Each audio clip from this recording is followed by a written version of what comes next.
Hi, and welcome to this video. So in this video, I'll be going through typical AAA configuration. In the previous video, we talked about the AAA overview, where we discussed the meaning of what AAA is, the necessity of AAA. If you haven't watched that video, you might want to refer to it before looking at the configuration commands. In this video, I'll be discussing the configuration commands that are most commonly used when we are configuring AAA in a typical enterprise network.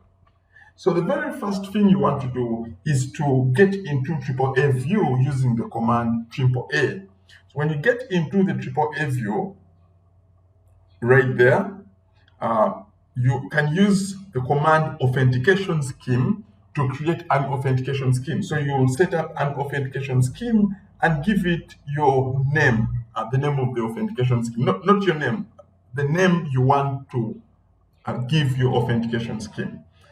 After that, that will create the authentication scheme, in this case called John, and also take you to the authentication scheme John view.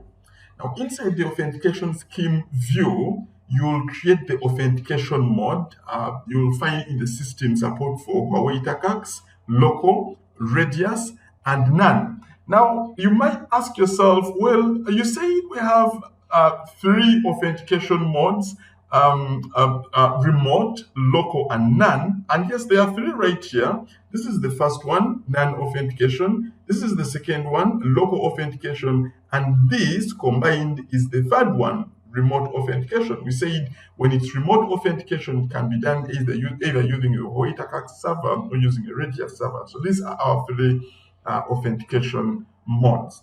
Now, you can set the authentication mode to local authentication or remote authentication using Huawei Tacax or Radius or even none. The default will set itself to local authentication once you get into the authentication, once you create the authentication scheme. Now, you also can create an authorization scheme using the command authorization scheme and the name of your authorization scheme, from which you will get into the authorization scheme view. If it is authorization scheme John, you're in the authorization scheme John view.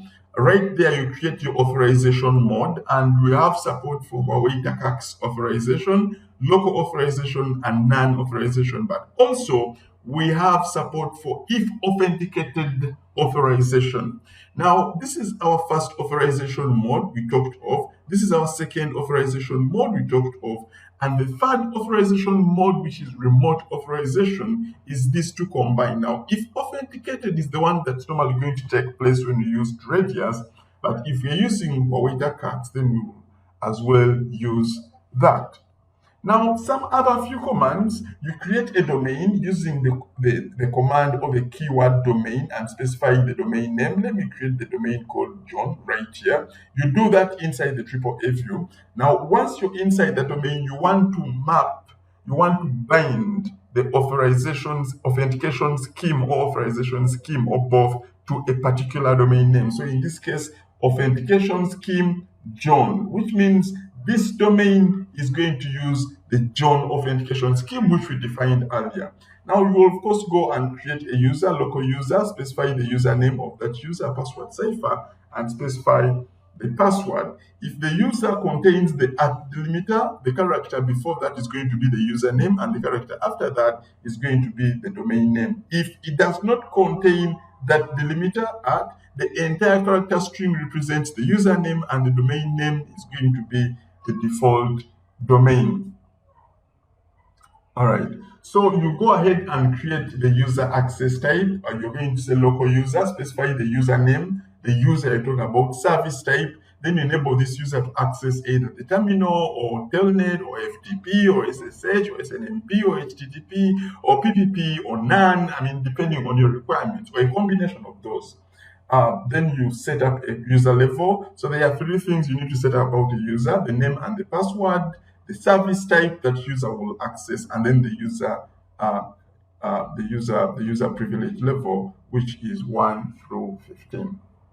Now, right here, I have an example, simple, very basic configuration example. I have host A connecting to router 1. Router 1 is going to be uh, remotely logged in, I'll need to remotely log into router 1. And in this case, I'm going to get into AAA view and create a local user Huawei with password Huawei123. This is inside the router that I will access, and then the local user Huawei service type telnet, and then the privilege level has been set to 0. Then I'll get to the virtual interfaces, virtual data type interfaces from 0 to 4, set their authentication mode to AAA. Now you realize that what we are configuring here is local authentication and authorization. We can use the command display domain name default admin to see the configuration or what is configured in that default admin domain, because we didn't really set up any domain. So you can see the domain state is active, the name is default admin, authentication scheme name is default. We didn't set up an authentication scheme, accounting scheme is default. Everything is basically default. And then if we say display AAA offline record all, if you run this command display AAA offline record all, we can see the user available and the domain name into that user has been put. Now you realize in our configuration, we did not put this user in any domain really, but because this is an administrator user and is the only user, and we didn't add the @ to define the domain for that user, they are going to be put in the default admin group. You can see the MAC address, the service type that has been enabled, the user IP address, the ID that has been assigned by the system, and also some what we would actually call accounting information is right there. So the display AAA offline record command displays user offline records. And that brings us to the end of basic configuration commands and a configuration example, which I advise you to go and try out in your ENSP or even live equipment. And it also brings us to the end of this short clip about the typical configuration example of AAA on Huawei gadget. I hope this has been informative for you, and I thank you for viewing.